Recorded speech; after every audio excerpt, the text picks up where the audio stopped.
फूल कभी दो बार नहीं खिलते और जन कभी दो बार नहीं मिलते। मिलने को तो यूं हजारों लोग मिल जाते हैं, लेकिन हजारों गलतियों को माफ करने वाले, जी हाँ, हजारों गलतियों को माफ करने वाले माँ बाप जैसे कोई और नहीं मिलते।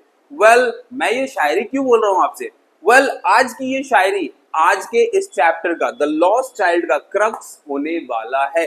जी हाँ, मेरे प्यारे प्यारे 9th वाले बच्चों, मैं लेकर के आ गया हूँ आपके लिए एक और इंटरेस्टिंग सा चैप्टर, तड़कता फड़कता सा चैप्टर, द लॉस्ट चाइल्ड। ये चैप्टर आज हम बहुत ही अच्छे से करेंगे, और इतने अच्छे से करेंगे ना कि आपका सारा का सारा कंफ्यूजन इस लेक्चर के एंड में धुआं धुआं धुआं होने वाला है।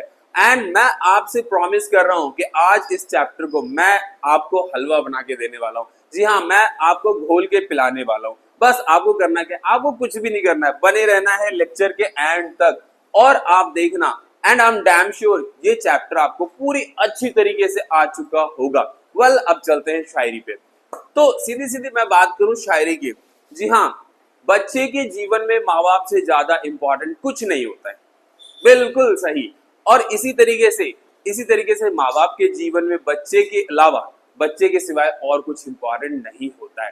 तो चलिए आज का ये जो लॉस्ट चाइल्ड की कहानी है, इस शायरी पे कैसे फिट हो रहा है मेरे प्यारे बच्चों, जानने की कोशिश करेंगे, समझने की कोशिश करेंगे। तो चलिए थोड़ा सा ब्रीफ, जल्दी सा, बढ़िया सा, इंटरेस्टिंग सा, जानना चाहते हो ना, एक्साइटेड हो ना, चलो थोड़ा सा ब्रीफ इंट्रोडक्शन लेते हैं एंड देन देखते हैं कि आगे क्या होने वाला है, किस तरीके से होने वाला है। तो ये जो लॉस्ट चाइल्ड कहानी है, ये एक बहुत ही छोटे से प्यारे से बच्चे की है।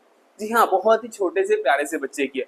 और वो बच्चा तो बच्चा ही होता है। बच्चा जानते हो, बाजार जाए, मार्केट जाए और अपने माँ बाप के साथ जा रहा हो, और उसे जो भी सुंदर सुंदर चीजें नजर आ रही है, चाहे वो खिलौना हो, जी हाँ, चाहे वो खिलौना हो, चाहे वो खाने पीने की चीजें हो, चाहे वो मिठाइयाँ हो, जलेबियां हो, बच्चे का मन बड़ा ही चंचल होता है, और वो उसका मन उन चीजों पे आ जाता है, और वो अपने माता पिता से जिद करने लग जाता है, पापा मुझे वो दिला दो, मम्मी मुझे वो दिला दो। मैंने तो बल्कि एक ऐसे बच्चे को देखा है, आप विश्वास नहीं मानोगे, मैंने एक ऐसे बच्चे को देखा है जो बड़ा ही प्यारा सा बच्चा है, बड़ा ही नटखट सा बच्चा है। उसका नाम जानना चाहोगे? बताऊं, उसका नाम है पुष्कर। जी हाँ, पुष्कर नाम है उसका। वो इतना प्यारा बच्चा है ना, अगर अपनी मम्मी के साथ बाजार चला गया, अपनी मम्मी के साथ मार्केट चला गया, चाहे वो वीकली मार्केट हो, चाहे वो सब्जी मंडी हो, या कोई भी मार्केट हो, अगर उसे वहां खिलौना नजर आ गया, प्यारे बच्चों, वो वही लोटने पोटने लग जाता है, कहता है मम्मी पापा मुझे ये दिला दो, और वही लोटना शुरू कर देता है। अब आप सोचिए, इससे पता चलता है बच्चे की मन की चंचलता। बच्चे का मन बड़ा ही चंचल होता है खिलौनों के प्रति, मिठाइयों के प्रति। तो जी हाँ, ये पूरा का पूरा चैप्टर एक सिर्फ और सिर्फ मेले पे आधारित है, एक फेयर पे आधारित है।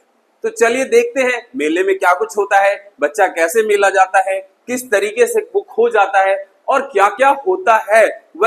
ये सारी बातें हम जानेंगे, लेकिन फिलहाल मेरे प्यारे बच्चों, इस चैप्टर के सारे इंपॉर्टेंट वोकैबुलरी, सारे के सारे इंपॉर्टेंट वर्ड मीनिंग मैं लेकर के आया हूं सिर्फ और सिर्फ आपके लिए। आप जानना चाहते हो ना, लिटरली मैं वही सारे के सारे इंपॉर्टेंट वोकैबुलरी जो पेपरों में आपके लिए बहुत ही ज्यादा हेल्पफुल होने वाला है, तो लेकर आपके लिए वो सारे के सारे इंपॉर्टेंट वर्ड मीनिंग चलिए देखते हैं।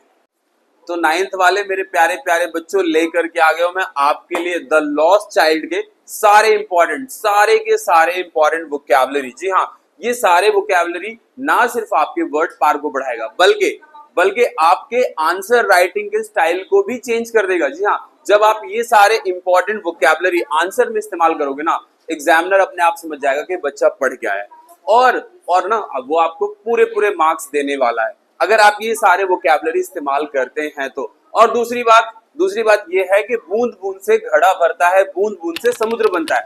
अगर आप सारे चैप्टर के ऐसे वोकैबुलरी पढ़ोगे ना, सारे के सारे चैप्टर के वर्ड मीनिंग ऐसे ही पढ़ोगे ना, तो एक दिन आपकी खुद की वोकैबुलरी बहुत ज्यादा एक्सपैंड हो चुकी होगी, और फिर आपके लिए इंग्लिश बोलना, लिखना, सुनना, समझना सब कुछ आसान हो चुका होगा। तो चलिए बिना देरी किए शुरू करते हैं सारे के सारे इंपॉर्टेंट वोकैबुलरी। जैसा कि चैप्टर का नाम है द लॉस्ट चाइल्ड, तो पहला वर्ड भी मैंने लॉस्ट ही लिया है। लॉस्ट का मतलब क्या? खोया हुआ। द लॉस्ट चाइल्ड, जी हाँ चैप्टर है खोए हुए बच्चे के बारे में, तो पहला वर्ड भी मैंने लॉस्ट ही लिया है ताकि जो बच्चे लॉस्ट का मतलब नहीं समझते हैं वो यहाँ समझ जाएं, उनके लिए मीनिंग क्लियर हो जाए। जी हाँ, तो ये जो पूरा चैप्टर आधारित है मेरे प्यारे बच्चों, ये खोए हुए बच्चे के ऊपर आधारित है। जी हाँ, खोए हुए बच्चे, वैसे खोए हुए बच्चे तो आप लोग भी हो, क्योंकि कहीं ना कहीं पढ़ाई में आप भी ध्यान नहीं दे रहे हो। तो चलो बात करते हैं अगले वर्ड की, ह्यूमैनिटी। ह्यूमैनिटी का मतलब होता है मानवता। देन बैम्बू, बैम्बू तो सबको ही जानता है, बांस। बुलक कार्ट्स, बैलगाड़ी, गांव वगैरह में चलता है ना सामान लाने ले जाने के लिए, अब खैर कम हो गया है या बिल्कुल खत्म हो चुका है। The next word is lag. Lag का मतलब होता है पीछे रह जाना, लैग बिहाइंड, ऐसा भी कह सकते हैं। The next word is fascinated, किसी चीज को अट्रैक्ट करना, मोहित करना, अपनी ओर खींचना। रिसाइडिंग, पीछे छूटता हुआ। सप्रेस मतलब दबाना होता है किसी को, है ना। प्लीडेड मतलब प्रार्थना करना, विनती करना किसी काम के लिए। द नेक्स्ट वर्ड इज ट्रायंट, तानाशाह या अत्याचारी भी कह सकते हैं। उससे अगला वर्ड है मेल्टेड। मेल्ट मतलब पिघलना होता है, और ईडी लग गया तो इसका थर्ड फॉर्म है। मस्टर्ड, सरसों। एंड ये एक वर्ड है गाउडी, जिसका मतलब होता है बहुत ही शानदार, बड़ा बड़ा ही आलीशान, भव्य। एंड इंटरसेप्टिंग, रोकना। The next word is cautionary, सतर्कता से, सावधानी से, होशियारी से। द नेक्स्ट वर्ड इज गैली, खुश होकर। एब्रिस्ट, बराबर में बने रहना। टीमिंग, भरा हुआ। ग्रूव, वृक्षों का समूह, एक साथ कई सारे होते हैं ना वृक्ष, उसी को कहते हैं। द नेक्स्ट वर्ड इज कैपर, मतलब छलांग लगाना। स्वीट मीट सेलर, मिठाई वाला। आप कहेंगे सर ये तो कॉन्फेक्शनर होता है ना। जी हाँ, कॉन्फेक्शनर होता है हलवाई, लेकिन यहाँ पे मेरे प्यारे बच्चों स्वीट मीट सेलर का मतलब मिठाई वाला है, मिठाई बेचने वाला है, ठीक है, जो खास करके कि कहाँ फेयर वगैरह में, मेले वगैरह में लगाता है। The next word is garland, Mala. Flute, बांसुरी। राउंड अबाउट, जो मेले में झूला लगता है ना बड़ा वाला, जिसपे आप सब चढ़ने के लिए बेचैन रहते हो, हाँ वही राउंड अबाउट। पैनिक स्ट्राइकन, घबराया हुआ, ये बच्चे के बारे में कहा जा रहा है, बच्चा खोने के बाद काफी घबरा जाता है। स्नेक चार्मर, सपेरा। सॉफ्ट, बच्चा खोने के बाद सिसक सिसक कर रो रहा होता है, सॉफ्ट मतलब सिसक सिसक कर रोना। तो ये सारे वो इंपॉर्टेंट वोकैबुलरी थे जो आपको चैप्टर के आंसर क्वेश्चन लिखने में बहुत बहुत बहुत ज्यादा हेल्प करेगा। चलिए अब चलते हैं चैप्टर के समरी की तरफ। तो 9th वाले मेरे प्यारे प्यारे बच्चों, उम्मीद करता हूँ वोकैबुलरी आपको बहुत ही अच्छे से समझ में आया होगा। वेल, बिना देर किए चलते हैं इस चैप्टर के समरी के तरफ। तो चलिए देखिए, this story is about a small boy. एक छोटे से बच्चे के बारे में है ये कहानी। बहुत ही छोटा सा बच्चा है, और who goes to the village fair, जो कहाँ जा रहा है, गांव के मेले में। जी हाँ, गांव का मेला देखा है ना आपने, वार्षिक उत्सव पे या किसी त्योहार के बाद या पहले मेला लगता है। तो उसी प्रकार से गांव का, ग्रामीण क्षेत्र का एक मेला है जहां ये बच्चा अपने माता पिता के साथ जा रहा है। लेकिन होता क्या है, but somehow gets lost in the fair. तो यही जो है ना, यही जो है कहानी का पूरा की पॉइंट्स है। बच्चा मेले में खो जाता है, बस आपको ये ध्यान रखना है कि बच्चा मेले में खो जाता है, और इसी के ऊपर पूरी की पूरी कहानी बेस्ड है। Let's move further. A little boy filled with liveliness, बहुत ही जीता जागता बच्चा है, बहुत ही एक्टिव है और बहुत ही चंचल है। जी हाँ, बच्चे तो होते ही है सारे चंचल, और उत्साह बच्चे के अंदर बहुत ज्यादा है, बहुत ही ज्यादा एंथुसियास्टिक बच्चा है वो। And going along with his parents, अपने माता पिता के साथ मेले में घूमने के लिए जा रहा है ना। अब आगे देखते हैं। इन द मिडवे, रास्ते में, ही गोट अट्रैक्टेड, आकर्षित हो जाता है बच्चा, किस चीज से, खिलौनों के प्रति। जी हाँ, खिलौनों से आकर्षित हो जाता है। बच्चे के जीवन में खिलौनों की बहुत ही ज्यादा महत्व है। बच्चा सब चीज दे सकता है लेकिन अपना खिलौना नहीं दे सकता है, और बच्चे को सबसे ज्यादा जो चीज रिझाता है अपनी तरफ, अट्रैक्ट करता है, वो खिलौना ही होता है। जब भी वो कोई टॉय शॉप या खिलौनों की दुकान के पास जाता है तो बच्चा आकर्षित हो जाता है। एंड ही डिमांड्स, और वो मांगने लग जाता है अपने पिता से, अपने माता से, कि पिताजी मुझे वो वाला प्यारा वाला खिलौना दिलवा दीजिए। इन रिटर्न, बदले में क्या होता है, ही रिसीव्स अ डिनायल, मना कर दिया जाता है उसे, ठीक है, पिता जो है उसका उसे मना कर देता है ना। आफ्टर ही लुक्स, यह देखने के बाद, into the red eyes of his father. दरअसल जब भी हमारे यहाँ, हमारे कल्चर में, हमारी संस्कृति में माता या पिता को किसी कार्य से बच्चों को मना करना होता है ना, तो वो अपनी आंखें लाल कर लेते हैं या बड़ी कर लेते हैं, जिससे कि बच्चा समझ जाता है कि आंसर जो है वो ना में डिनाइल है ना, मना किया जा रहा है मुझे। तो इसी प्रकार से बच्चा हर बार खिलौनों की जिद कर रहा होता है, तरह तरह की चीजों की जिद कर रहा होता है, लेकिन उसके पिता जो है अपनी आंखें बड़ी अथवा लाल करके बच्चे को डरा रहे होते हैं, और बच्चा जो है भय से फिर वो मांगना बंद कर देता है। चलिए आगे। They started walking towards the mustard field, सरसों के खेत के पास से गुजरते हैं या होकर गुजरते हैं।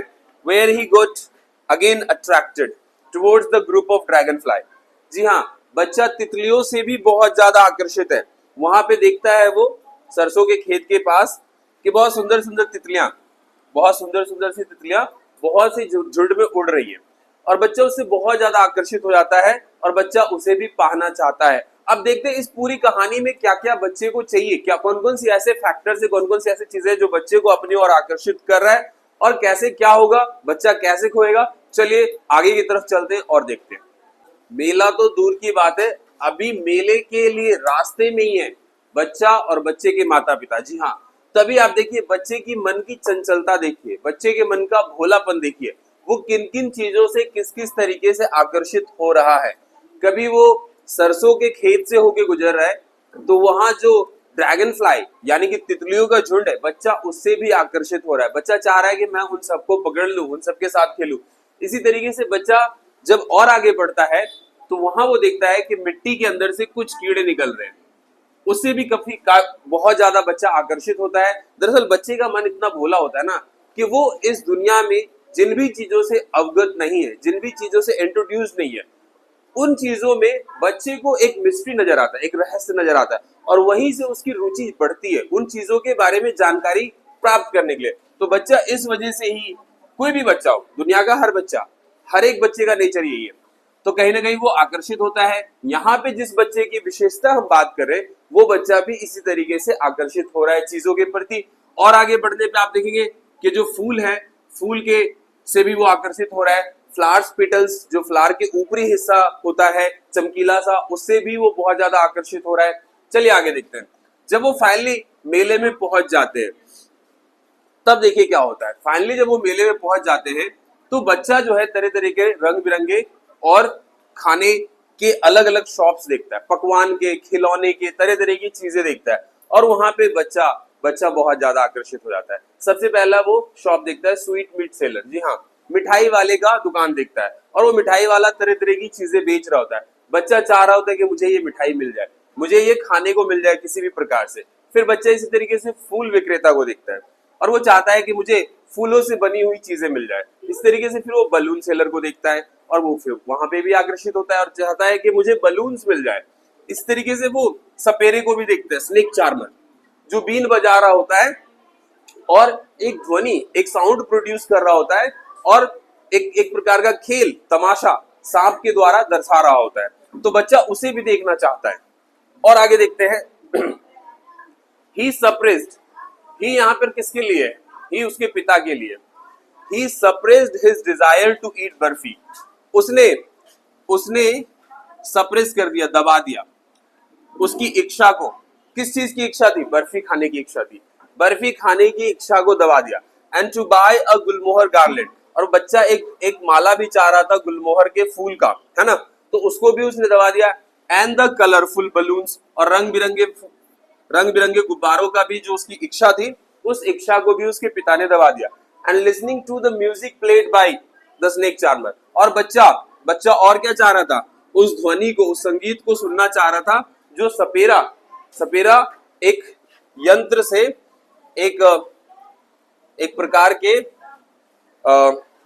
सपेरों के पास एक खास प्रकार का बीन होता है, जिसके द्वारा वो एक साउंड प्रोड्यूस करते हैं, और इस वजह से बच्चा जो है काफी ज्यादा आकर्षित हो रहा था, वो इसको सुनना चाह रहा था। लेकिन उसके पिता जो है, ही उसके फादर के लिए ही यहाँ पे इस्तेमाल हो रहा है, तो ही सप्रेस्ड हिज डिजायर, क्योंकि उसके पिता को पता होता है, he knows best his budget, उसके पिता को पता है कि उसका क्या बजट है, इस वजह से वो बच्चे की इच्छाओं को दबा रहा होता है, इग्नोर कर रहा होता है ना।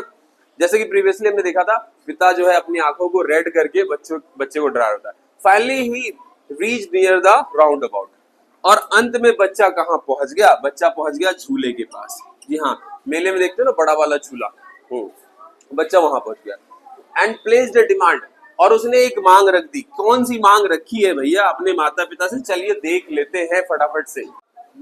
बच्चा झूले के पास पहुंच चुका है और बच्चे ने सीधे सीधे अपने माता पिता से एक मांग रख दी है। क्या मांग रखी है, चलिए देखते हैं। सो चाइल्ड प्लेस्ड अ डिमांड, बच्चे ने मांग रख दी है अपने माता पिता से in front of his parents, अपने माता पिता के समक्ष, टू टेक अ राइड, कि भैया मुझे तो झूलना है, मुझे तो इस बढ़िया वाले झूले पे एक चक्कर लगवा दो, बस मुझे अभी के अभी झूलना है ना। और जैसे ही वो डिमांड रखता है और अपने माता पिता से इस चीज की अनुमति या सहमति लेने के लिए मुड़ कर देखता है, तो देखिए क्या होता है, ही रियलाइज, वो महसूस करता है दैट हिज पेरेंट्स, जो उसके माता पिता है, वर नोवेयर टू बी सीन, कहीं भी नजर नहीं आ रहा है या आ रहे हैं, है ना। जैसे ही बच्चा पीछे मुड़ करके देखता है कि चलो मैं अपने माता पिता से इस चीज का परमिशन ले लूं, इस चीज की इजाजत ले लूं, और वो क्या देखता है कि उसके माता पिता वहां है ही नहीं। क्राइंग अटरली, यह देखकर बच्चा बहुत ज्यादा रोना शुरू कर देता है। जी हाँ, बच्चे का मन माँ बाप से जुड़ा होता है और सबसे पहले बच्चा जो है अपने माता पिता को बिना ना देखने पर रोना शुरू कर दिया, बहुत बहुत जोर जोर से सिसक के। ही सर्च्ड, और वो अपने माता पिता को हर तरफ ढूंढने लगा, चारों तरफ ढूंढने लगा, है ना। एंड कुडंट फाइंड देम, लेकिन फिर भी उसके माता पिता उसे नहीं मिलते हैं। He went to a temple, और यह देख करके वह मंदिर की तरफ जाता है। वेयर ही वाज ऑलमोस्ट, जहां के वो लगभग almost crossed under the legs of the people, जहां पे वो बिल्कुल बचा है, पैरों से कुचलते कुचलते, लोगों के पैरों से कुचलते कुचलते बचा है, जहां पे एक जेंटलमैन, एक भला मनुष्य जो है उसे बचा लेता है, उसे पकड़ लेता है और वहां से बचा करके निकालता है। And asked about his parents, और वहां वह उसके माता पिता के बारे में पूछता है। हियरिंग दिस, यह सुनकर उस बच्चा जो है, जैसे ही उसके माता पिता के बारे में बात आती है, बच्चा और ज्यादा रोने लग जाता है। जी हाँ, बच्चा बिल्कुल बहुत ज्यादा डरा हुआ होता है और उसमें बच्चे को सिर्फ अपने माता पिता की जरूरत होती है, याद आ रही होती है। बच्चा ये माता पिता की बात सुनकर और ज्यादा रोने लग जाता है। In order to calm down, बच्चे को शांत कराने के लिए, वो जो जेंटलमैन है ना, बच्चे को शांत कराने के लिए क्या करता है, वो बच्चे को तरह तरह की चीजें दिलवाने की पेशकश करता है। बच्चे को वो लेके जाता है कहाँ, स्वीट मीट सेलर पे, मिठाई वाले पे। फिर बच्चा वहां भी कुछ नहीं लेता है। देन वो उसको फ्लावर सेलर पे लेके जाता है, फूल वाले पे, फिर भी बच्चा वहां मना कर देता है। इस तरीके से वो जेंटलमैन बच्चे को गुब्बारे वाले के पास लेकर के जाता है कि शायद बच्चा जो है गुब्बारा ले ले और अपने माता पिता का नाम बता दे और किसी तरीके से या पता बता दे, शांत हो जाए, क्योंकि उसका पहला मकसद, उसका प्राइम मोटो जो था कि बच्चे को शांत कराना था। बच्चा शांत होगा तभी आप उससे कुछ पूछ सकते हो, है ना। तब भी बच्चा बलून लेने से मना कर देता है, गुब्बारा लेने से मना कर देता है। फिर वो भला मनुष्य सोचता है कि क्यों नहीं इसे मैं स्नेक चार्मर पे लेके चलता हूँ, सपेरे पे, क्या पता बच्चा वहां जाकर के शांत हो जाए। तो इस तरीके से वो वहां पे भी लेके जाता है, लेकिन बच्चा वहां भी मना कर देता है, कुछ नहीं देखना है मुझे मेरे माता पिता चाहिए। फाइनली वो बच्चे को झूले के पास लेकर के जाता है और यहाँ पे भी बच्चा मना कर देता है और कहता है नहीं, मुझे कुछ नहीं चाहिए, मुझे तो मेरे माता पिता ही चाहिए, मुझे तो मेरे माता पिता ही चाहिए। तो प्यारे बच्चों, this was the story of lost child. I hope बहुत अच्छे से समझ में आया होगा। क्या क्रिश, बच्चा अपने माँ बाप से मिलता है या नहीं मिलता है? वेल, जब मैं तुम्हारी तरह था और जब मैं इस चैप्टर को पढ़ा था ना, तो मेरे मन में भी इसी तरीके के क्वेश्चंस आए थे कि क्या बच्चा अपने माँ बाप से मिलेगा या नहीं मिलेगा। वेल, तो इसका बड़ा सीधा सा आंसर है, मुल्क राज आनंद ने जब ये कहानी लिखी है तो चैप्टर में कहीं से भी कहीं ये क्लू नहीं मिलता है कि क्या बच्चा अपने माँ बाप से मिलेगा अथवा नहीं मिलेगा। एक तरीके से कहीं ना कहीं पाठक के मन में, रीडर के मन में एक एक्साइटमेंट, एक क्यूरोसिटी पैदा करने की कोशिश की, लेकिन फिर भी मेरे प्यारे बच्चों, 9th वाले बच्चों, मैं आपको बता देता हूँ कि जी हाँ, मुल्क राज आनंद ने एक छोटा सा क्लू दिया है। जब बच्चा बहुत ज्यादा डर जाता है, बहुत ज्यादा फ्राइटेंड कंडीशन में चला जाता है, स्केर्ड हो जाता है और बहुत ज्यादा रो रहा होता है, सिसक के बिलक बिलक के रो रहा होता है, तो भीड़ में कहीं ना कहीं दूर से उसे उसकी माँ की आवाज सुनाई देती है। तो इससे ये एक अपने आप में दूसरा क्लू है जहां पे ये पता चलता है कि हाँ, वो जो बच्चा खो गया है वो अपने माँ बाप से रीयूनाइट हो जाता है, मिल जाता है। तो इस तरीके से कहीं ना कहीं कहानी हमें संदेश देता है फैमिली के रीयूनाइट होने का। एंड आई होप ये चैप्टर बहुत बहुत बहुत पसंद आ गया होगा आप लोगों को और बहुत अच्छे से पढ़ोगे। और भी ऐसे इंटरेस्टिंग चैप्टर के लिए मेरे साथ बने रहो, और वीडियो पसंद आया हो तो लाइक और शेयर करना मत